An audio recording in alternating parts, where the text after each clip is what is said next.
and utterly devoid of the leadership that is willing and able to bridge the gap and unite us in harmony. We mourn for Melissa and Mark Hortman, whose lives were taken because they dared to serve others.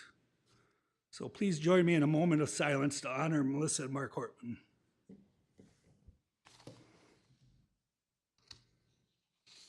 Thank you. All right, so we're going to start. The agenda includes a public hearing. Approve the recommended updates to Chapter 3500 of the Olmsted County Code of Ordinances.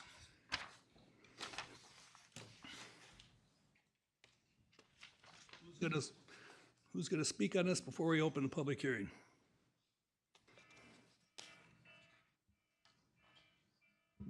Nobody?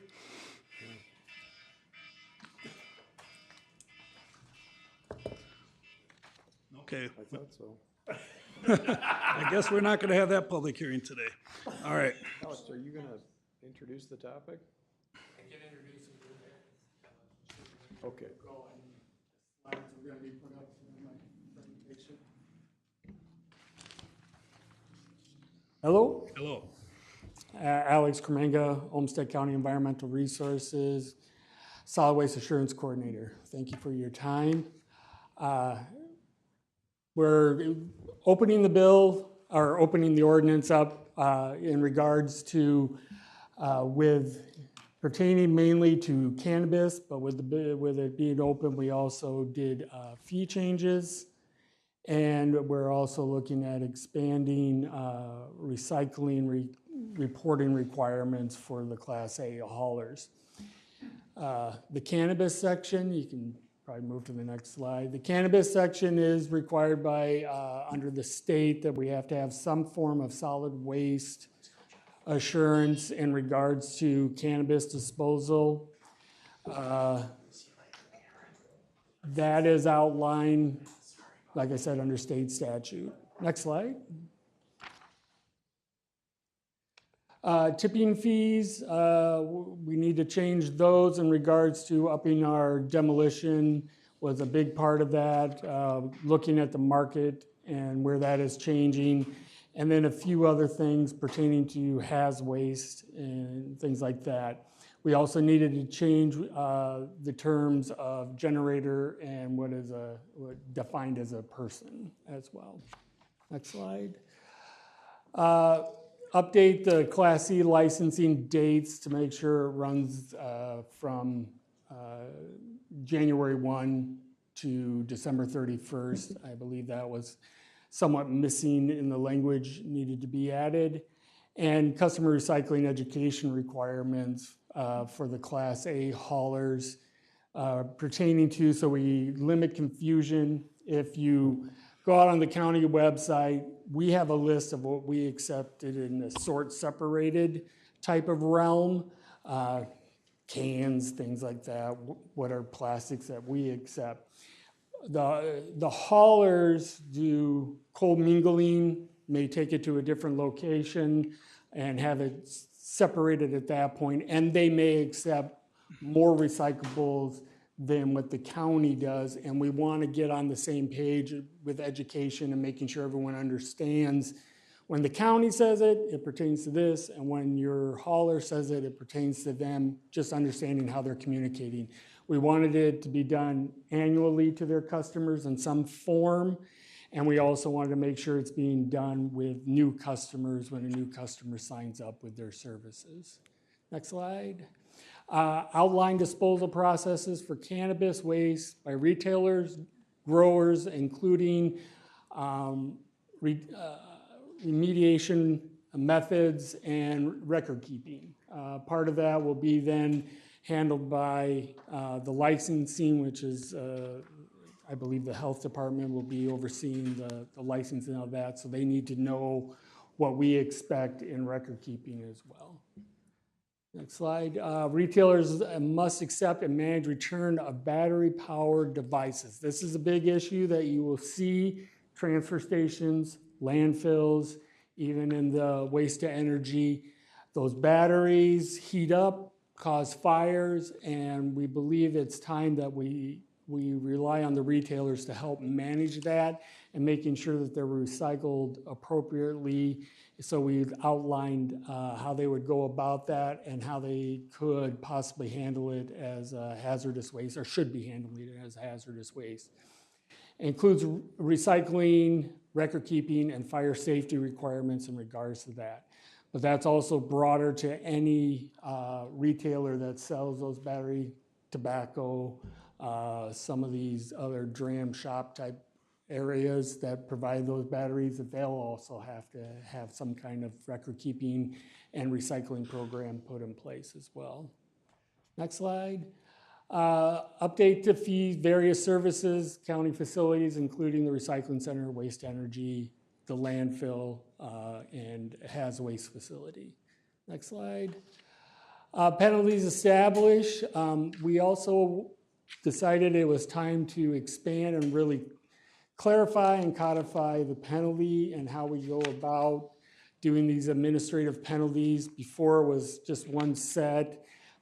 We felt that it was time to go to maybe a tier type of system, and making sure that if we had an issue, it also outlined in what section, really clarifying in what section of the ordinances you could be cited for different types of issues related to not only the expansion of this cannabis, but all things pertaining to the waste ordinance. And thank you. Any questions that I could ballpark or? Any questions before we open up the public hearing? Mr. Chair, just Yes. to ask, so within this ordinance, we're dealing with battery-operated devices that associated with cannabis or vaping and Tobacco things like and that. vaping, and yes. But we wouldn't count, for instance, I don't know, a key fob or any other kind of device. No, anything that the retailer sells that is a, Electronic thermometer or anything like that would not count. It's no, just, that should still be handled as a hazardous waste type that we do outline in Okay. the ordinance. But we're talking about any delivery device that delivers these kinds of products. Because they are becoming so prevalent, it's hard to manage, and making sure that the retailer informs their customer of the dangers of that, and that they should have a recycling program as a part of that. thank you, Mr. Chair. Okay. Travis? Just a couple comments to add real quick. Thank you, Alex. I just, for the rest of the public that's here, I mean, the board has reviewed this item on May the 20th and had quite a fair amount of discussion in regards to some of the options for this ordinance. It was reviewed again on the 3rd of June, that this board had the opportunity to weigh in, provide some additional feedback. And so I just wanted to acknowledge that there's quite a bit to this ordinance. It's an ordinance that has existed, and now we're adding pieces to it to include some restrictions that we need to address per statute as it relates to cannabis. And then there are a few revisions. And so I just wanted to mention that this is the third time the board has taken a good hard look at this, and I just wanted to make sure that folks knew that we weren't just moving through it like Right. that. We've been at this for several weeks now, so thank you. There is a section, as you will see, that it deals with the retailer themselves and then the cultivator, and how we tell the difference and the handling of the material as well. Okay. Any other questions for Alex? Okay, hearing none, I'll entertain a motion to open the public hearing. Move to open the public hearing. Second. Okay. All in favor, say aye. Aye. Public hearing is open. Would anybody like to speak for or against this? I didn't expect it. I gotta say it 3 times. Anybody like to speak for or against it? If you do, come on up. Well, how about if I just have a question? Well, you still gotta come on up. State your name and then your question. My name's Laura Meyer, and I'm still a teacher at a school. I was actually appalled at this last year because there was absolutely zero attempt to do any recycling at our school. And we teachers teach that. I remember my kids taught me that back in the 90s. I mean, I've gotten so desperate, I would take the plastic bottles out of my trash can, and anything else I could recycle and take down to my apartment. So is it possible to have something in this resolution that maybe there could be some funding to push recycling at schools? I don't think it's gonna be, related to this, but, I mean, I think that we need to do some public outreach at your school. Right, yeah, I know, I thought it was about cannabis and stuff, but it just came to my mind, and I thought, there's so much waste, and it's just all going in the same dumpster. It just kills me. So, I mean, my kids taught me back in the 90s, so I didn't forget. All right, appreciate that, thank you. Anybody else like to speak for or against this? Anybody like to speak for or against this? Third time, anyone like to speak for or against this? I don't hear anything. Can I get- Move to close the public hearing. Second. Okay, all in favor say aye. Aye. Okay, discussion, motions. Mr. Chair, I would move to adopt the changes to chapter 3500 Second. and be discussed. Okay, we have a motion and a second. Any discussion? Hearing none, all in favor say aye. Aye. Opposed? Carries. All right. Next public hearing. Hold public hearing for Olmsted County's municipal separate storm sewer system MS4 program. This is much more exciting, so. Skip. I hoped you'd say that. Skip Langer, Olmsted Soil and Water Conservation District Manager. Appreciate the time to be here tonight. So once a year, we get together and talk a little bit about our MS4 program, stormwater runoff within our community of Rochester. And this is that opportunity. Generally, we have an annual report that we also have you approve that gets submitted to the Minnesota Pollution Control Agency. But in the last 3 years, I think they're trying to develop a mechanism for us to do some type of online reporting. And so we just haven't had an annual report now for that many years. So anyway, we'll jump into it because we still do have our activities. You can go to the next slide.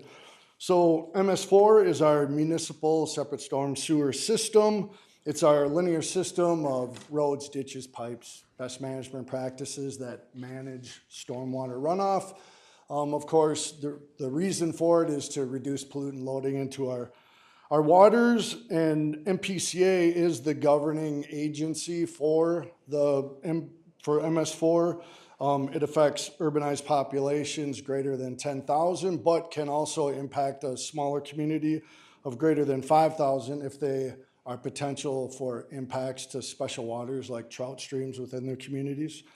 What we do as part of the process is we develop a stormwater pollution prevention plan. We call it a SWIP. We love acronyms.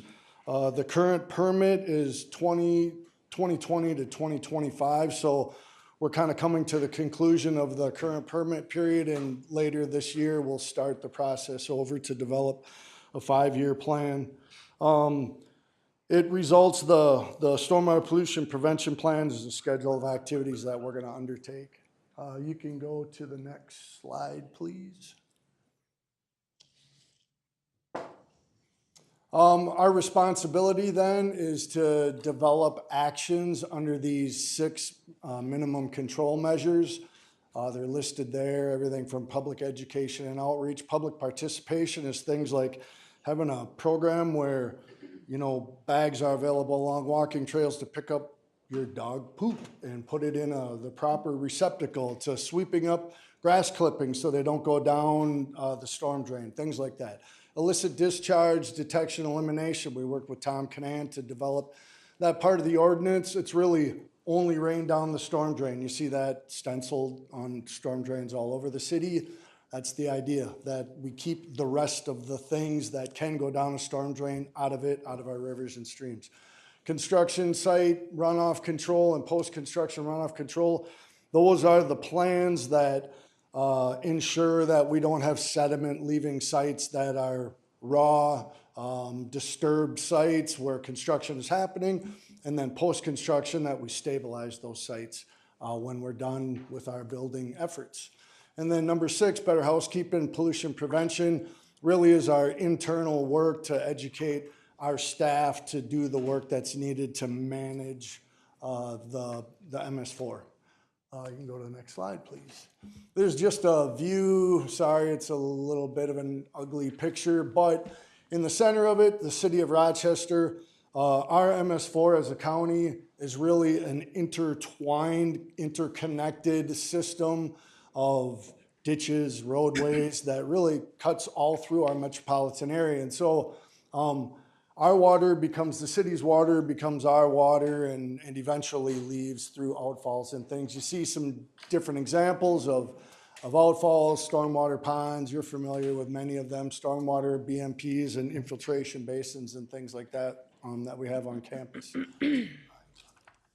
So the treatment that we do equals resource protection. That's the reason that we do it. So we're required to use infiltration first in our methodology of treating stormwater, biofiltration secondly, and then the typical wet stormwater ponds that you see are the third item that we go to. There's in that picture, there's some other things that we have, a rain garden out on campus, the salt and sand, materials underneath cover out at the Public Works Service Center, and other stormwater features. So our public works crews do this very excellently. They're great at their jobs, and they maintain this system not only within the city but all around the county. So they maintain the outfalls, structural BMP, stormwater ponds. We inspect them annually, 20% of them. We have to inspect them all over the 5-year permit cycle. They do the repairs, so they're the ones out there making sure that the system is stable, that sediment is removed when it needs to be, that it's reseeded when it needs to be, and maintain the capacity of the system overall. They're putting in new culverts. We're mowing ditches and right-of-ways. And of course, we have to maintain a current mapping and inventory of all our BMPs for Pollution Control Agency. Another one of the things we're tasked with is street sweeping, so keeping the stuff off the street that oftentimes we're putting on the street. So sand, salt, each year we're undertaking this, especially in the spring, post-winter, but also sometimes in the fall. So last year we collected 85 cubic yards of material, 10 tandem loads of material comes off the roads. We do reclaim as much of that as we can. The garbage gets screened out of it and goes where it needs to. And then the sand and other materials we can use in some of our road building back in slopes and things like that. So we use that reclaimed material. So stormwater education and outreach, I'm really proud of our team and the work that they do in the education outreach arena. You've seen us at Earthfest, County Fair, Arbor Day, and so on and so forth. We're at many events. A lot of times we're planning these events or helping to plan and coming up with our own displays and things like that. Adopt a Highway is very successful in Olmsted County. We have 170 groups volunteering. We nearly cover most of the roadway, the paved roadways that we have. We plan workshops and demonstrations. We have a stormwater website out under our Public Works website. We have a hotline if you want to call about stormwater issues. That's our number. We do site visits, respond to calls that we get. We provide technical assistance to landowners that have concerns and issues. And then this is a collaborative effort. I have to give kudos to our city folks that work on stormwater. They charge fees. We don't get any money to do stormwater on behalf of Minnesota Pollution Control Agency. It's something that we do from the goodness of the bottom of our hearts, I guess. And so the city also has a program, and we work with them a lot to put together good programming and do education outreach that's necessary under this program. We can go to the next slide. So internally, we also train our staff. We have many staff that are certified in different types of stormwater inspection and construction, from engineers to our inspectors. And so annually we do training with them. We had 85 staff at our most recent training. They also are individually training. As I said, that results in certifications that they hold as professionals in the work that they do on our behalf. And we do that oftentimes through University of Minnesota. MnDOT provides training, and then the Minnesota Erosion Control Association as well. Our stormwater website is there. If you have any questions, I'd be happy to try and answer them. Any questions? Okay, Sure, I got. okay. Skip, can you, what is the purpose of this hearing? If there's a member of the public out there that wants to comment, would they comment on the skillfulness that we're doing the program, or I'm just trying to understand, are we doing this program because it's a required report to the public, or is there something that goes on to the state agency on this, or Yeah. what's going on here? What's the purpose of this particular program? Because Right. we all know you do good work, but is it just a public report? Twofold, I guess. One is that we're required to hold an annual public hearing on the activities that we do under our stormwater pollution prevention plan. And so if any of I thought the people that were here earlier were here for stormwater, but that never really holds true, I guess. So, but if they have comments that they'd like to make on our stormwater pollution prevention plan, or if they'd like to view the SWIP, we have a hard copy available out at the Public Works Service Center. It's also on the website for review.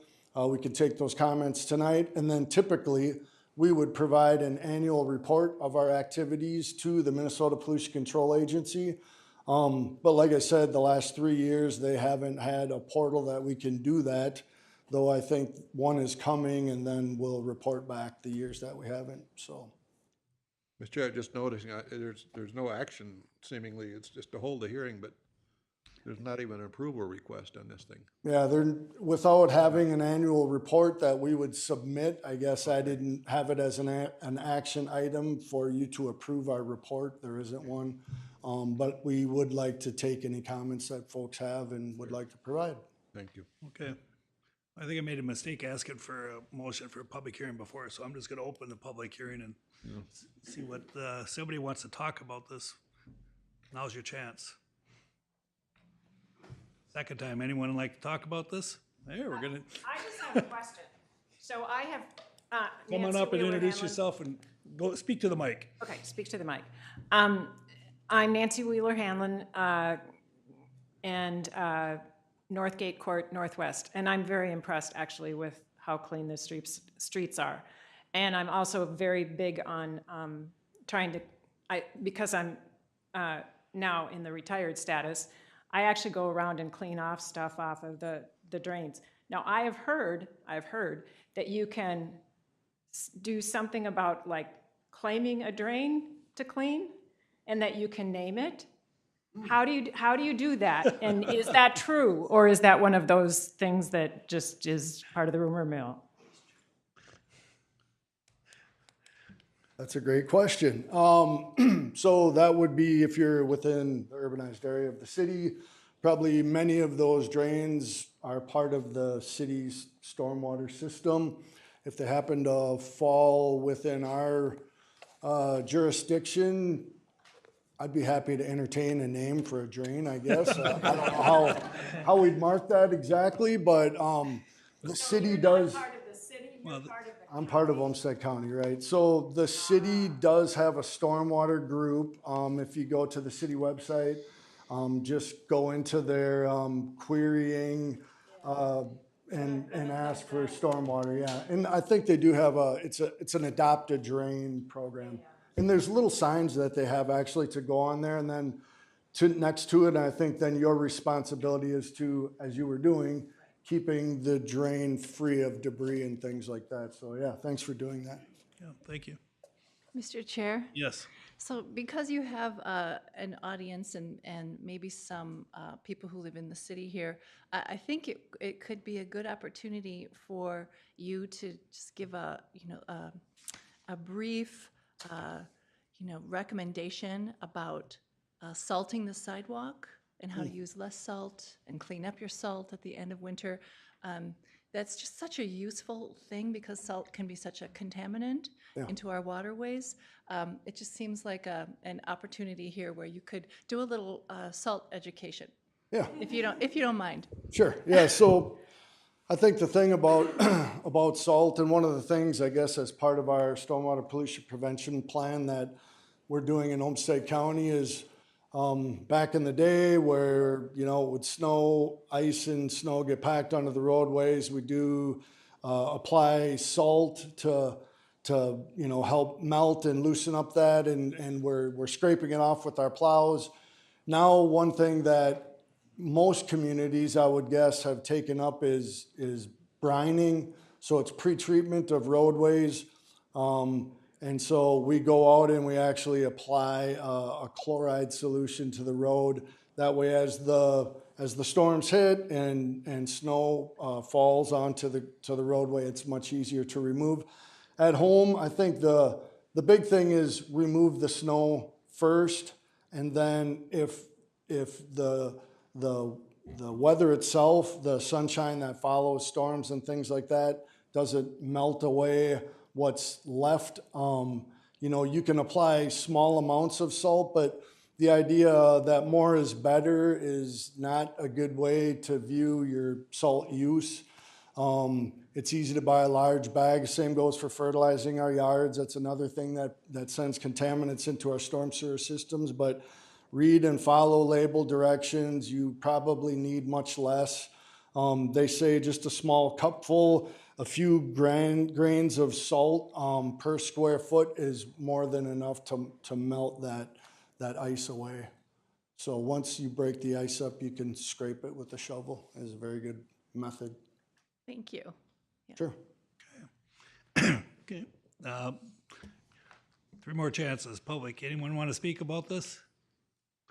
Second chance. Anyone want to speak about this? Third chance. Okay, I'll entertain a motion to close the public hearing. Move to close the public hearing. Second? Okay, all in favor say aye. Aye. Okay, discussion or a motion? Move to accept the report. Second. Okay. All in favor say aye. Aye. Aye. Opposed? Carries. Thank you. Thank you. Okay. Next up, consent agenda. Approve the Olmsted County Board minutes from June 3rd. I'm going to butcher these names. Appoint Kim Duke-Chu, New-Her, Memi Diaz to the Public Health Services Advisory Board. Appoint Carol Lofquist to the Parks Commission. Approve the settlement of the Jane Doe versus Olmsted County matter. Approve Parks and Trails Legacy Grant application. Approve extension of the Minnesota Official Marriage System Service Agreement. Move to approve the consent agenda. Second. Okay, we have a motion and a second. All in favor, say aye. Aye. Aye. All right, we have no discussion decision items, which is great because we're running late. Next up, an update from Dover Mayor Dave Eisenmenger.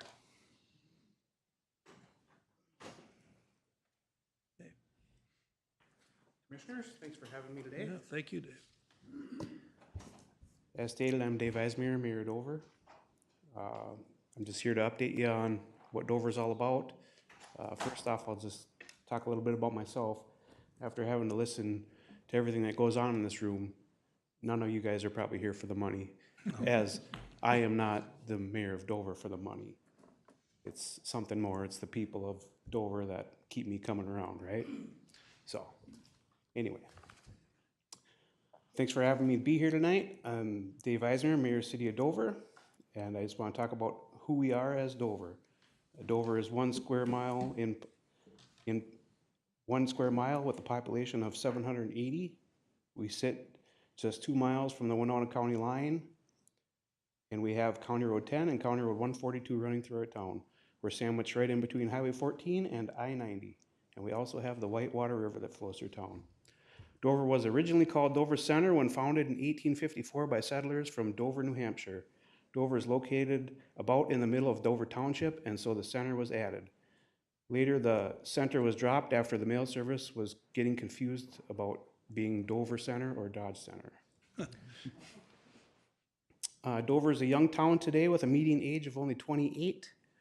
Only 4% of our population are over 65. 38% of them people in Dover are 25 to 44, and 19% are 45 to 64. Dover currently has 8 businesses, 3 of which are bars or restaurants, including the Road Trip, Neighbor's Bar, and the Hair Shack. We also have a meat market called Dover Processing and a boat repair business named T&T Marine. There's also a photography business named Sunshine Photography and a cold storage facility called the Dexter Warehouse. There's about 40 people that work in Dover, and most of them are at the Dover processing plant. We also have a post office and a ready mix plant. We're mainly a bedroom community, and the town is quite empty during the day, and I'd estimate there's less than 150 people in town between 8 a.m. and 2 p.m. The city of Dover has its own volunteer fire department, and they serve 3 townships, Dover, Quincy, and Elmira. Additionally, the Dover Fire Department partners with the Iota Fire Department for mutual aid. It's very beneficial during the daytime hours when most of the firefighters are out of town at work. Fire department is primarily funded through charitable gambling and also helps out many organizations across the area through monetary donations. Additionally, Dover pays Olmsted County Sheriff's Department for providing law enforcement, and we pay the Iota ambulance for their coverage. Things we've done in the past to improve our city is we've updated our water system with a freshly painted water tower on the outside, as well as a new coating of epoxy paint on the inside back in 2023. Our water tower is serviced by 2 separate wells, and 1 well has a backup generator that we installed in 2024 with some grant money from the state. In 2015, we purchased the Dover School back from the Dover Iota School District for just $1, and we made that our new city hall and rent out a kitchen that we built and a gym, as well as we have a fitness center in the basement. The city spent over $100,000 on a new playground equipment to update our main park. We funded that by writing for grants and having fundraisers and donations from our local fire department, as well as we used our own money. The old playground was put up in 1984 and had been nicknamed Sliver Park as it was wood and well worn out. Sliver Park. Yeah. Dover recently decided to go with a citywide garbage collection service. So we put together a committee of the council members and townspeople and worked for about 8 months to get that rolling, and it's now official as of May 1st of this past year. Everybody's really liking it. We went with LRS, and basically everybody's bills went down. And this is gonna help us all save on wear and tear from the garbage trucks is our main reason.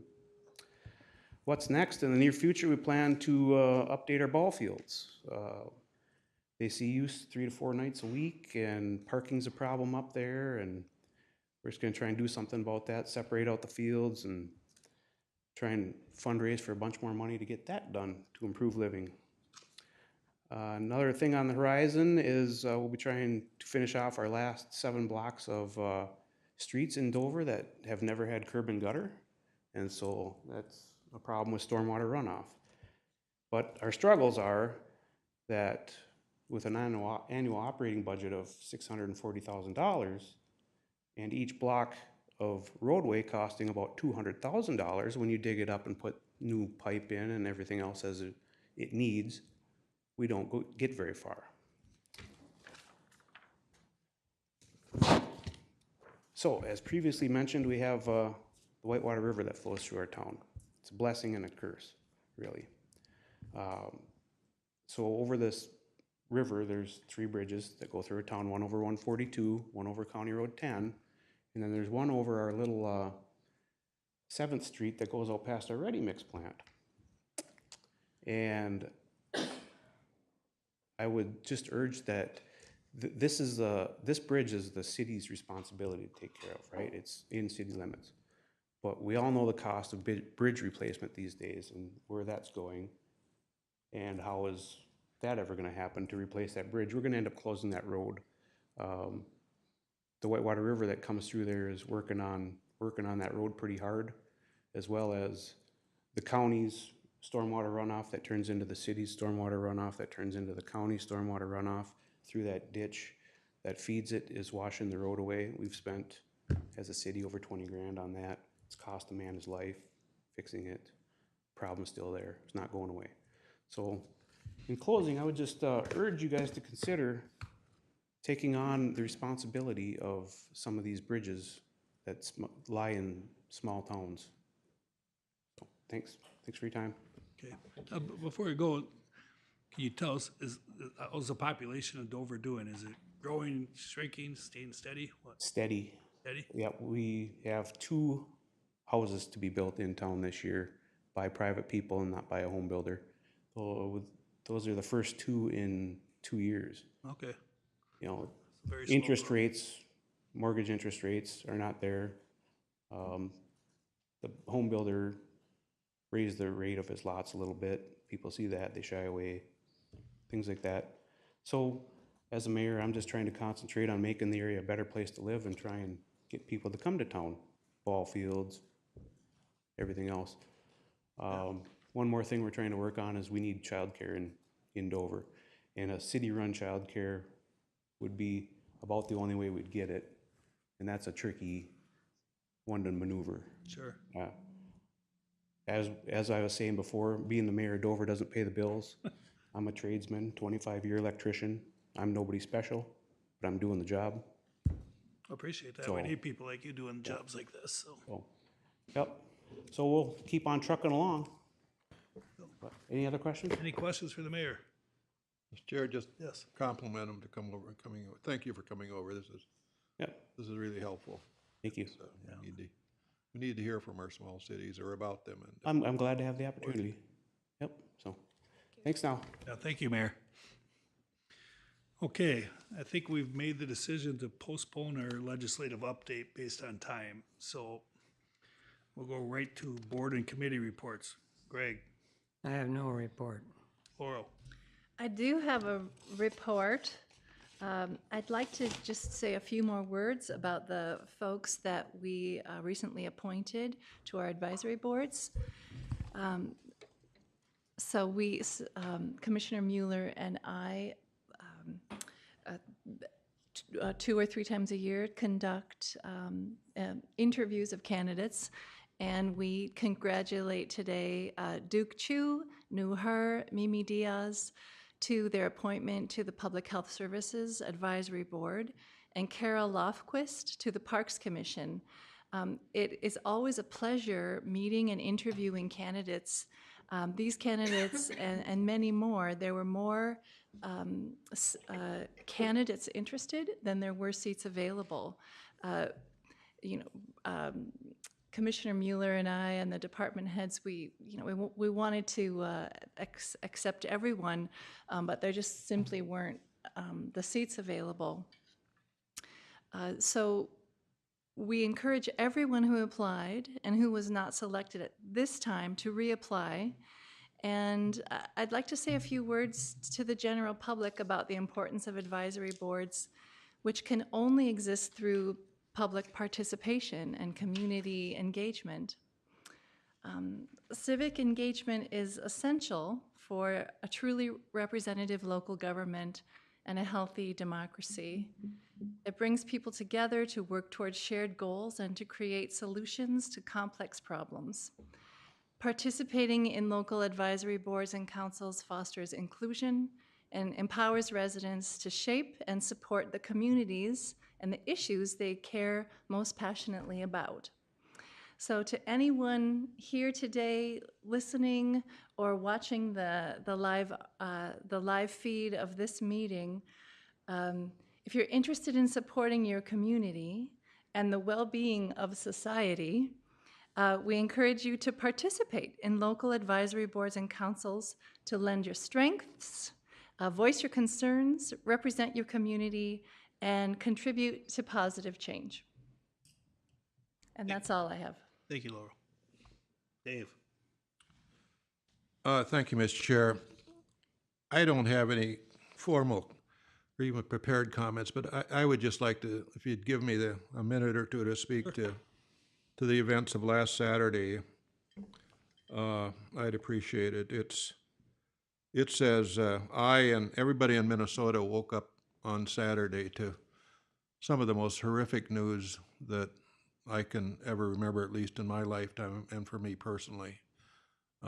To understand and to hear that 2 dear friends were literally executed, or near executed, as in the case with John Hoffman, is just it's stunning, it's awful, it's profound, it's way out of bounds, it's not consistent with our state, and it's unimaginable that that would happen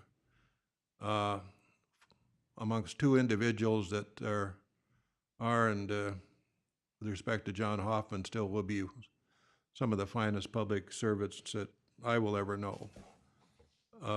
Melissa came into the legislature, I believe, a couple of years after myself in 2005. As I was in leadership, she was emerging in House leadership. We got to know each other very well. We were on several German trips together studying energy. She was part of my, if you will, my Energy Society group that met monthly in St. Paul to talk about the innovations in clean energy, and just a genuine fine person. I remember so well, I attended a tribute to former Representative Mary Murphy early in the session, and Melissa came over and we had our hugs and our giggles and our greetings, and just an absolutely fine person. And again, to think that her life was taken in such a way is not at all deserving of her life. It's cruel, it was wrong, and I struggle for lessons learned on this one. And I struggle also for John. John sat in front of me in the state senate for a number of years, and we're dear friends, and did a lot of things together. And I can't maybe go inside the Senate, but I will just tell you this. Maybe I can. At the end of every session, typically it's about midnight, and what are you going to do? And we would always go to John Hoffman's office, a number of us, and we would probably stay there until 5 or 6 in the morning, and we would reminisce, and we would talk about the session, and I'm talking about Republicans and Democrats. I mean, we just got along. You know, that was John. John made those kind of things happen, and fortunately, by the grace of God, John lives, his wife lives, and we'll have John hopefully back again with us, and our state will have him with us. He's one of the finest human services legislators that we could ever expect to have. He's devoted to the cause, he's devoted to disabilities. He's just done so much work in that area, and hopefully that's not over, that John will have another chance to come back and continue on his good work. But I say all this, I guess, just to say that public service is a noble cause, and the idea that somebody would be, or two individuals would literally be ravaged by bullets, one dead, and frankly, two dead, and two others living, albeit 8 or 9 bullet holes in them, is beyond belief, certainly, and not certainly warranted to anybody at all, much less somebody that, or two individuals that have just dedicated their life to do good to Minnesota. So I would just say that, and this extends to people that hold public office all over Minnesota, that we need to cool our rhetoric, we need to learn to get along, we need to understand our differences, to respect them, and go forward and do the good policy. But we need to accept, all of us, no matter what level of government we're in, we need to, again, understand that our cause is noble, but we have a responsibility well beyond this table, and that's to understand that we do all that we can to let our body politic understand that you don't need to go to these sort of resorts to achieve your objective, that it can be achieved through peaceful and good, strong dialogue amongst people. And that once you have that dialogue, just as we do here, we may differ, but we leave it at the table and we leave friends. Thank you. Thank you, Dave. Appreciate that. Bob? No report, but I just wanted to make a few comments about some of the things we heard tonight. Sure. I just want to thank all of those who provided testimony tonight.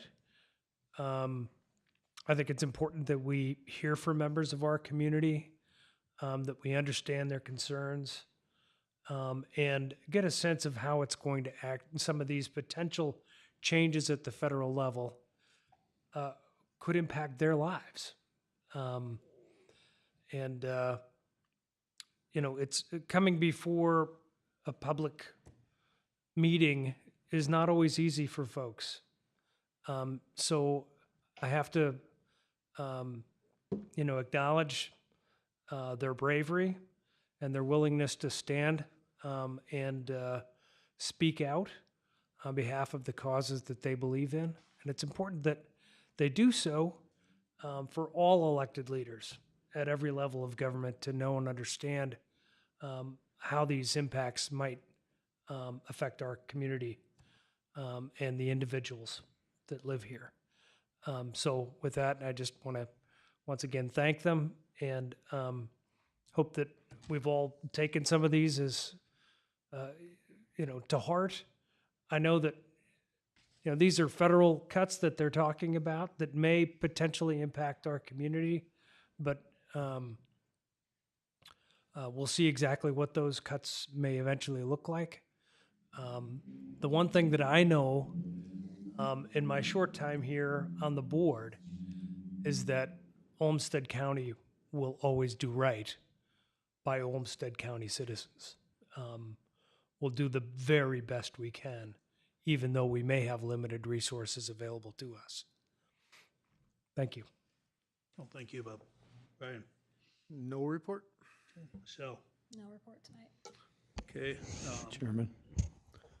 Chairman Tyne, I do have one thing that we need to address. Yep, I was going to do that, but go ahead. Okay, nope, you got it. All right, I was going to acknowledge that Commissioner Senjum is going to be the only representative at NACO, and as such, the board grants him the authority to cast all three votes on behalf of Olmsted County. So, Do you need a motion no, I don't think so. or just an approval? Just- I agree. Yeah, okay. I don't see any dissension, so we'll go forward with that. Congrats, Dave. You've always wanted to vote three times. However, All right. we will watch how you vote. That's right. Don't split that vote. All right, and I'll join Commissioner Hopkins. We had, if you were late to the game, we had 17 people come up and speak to us about the impacts that the big beautiful bill may have on their lives, which are very significant and important, and for them, terrifying impacts on their lives. So I appreciate those that took the effort to come up and educate us and tell their stories. So.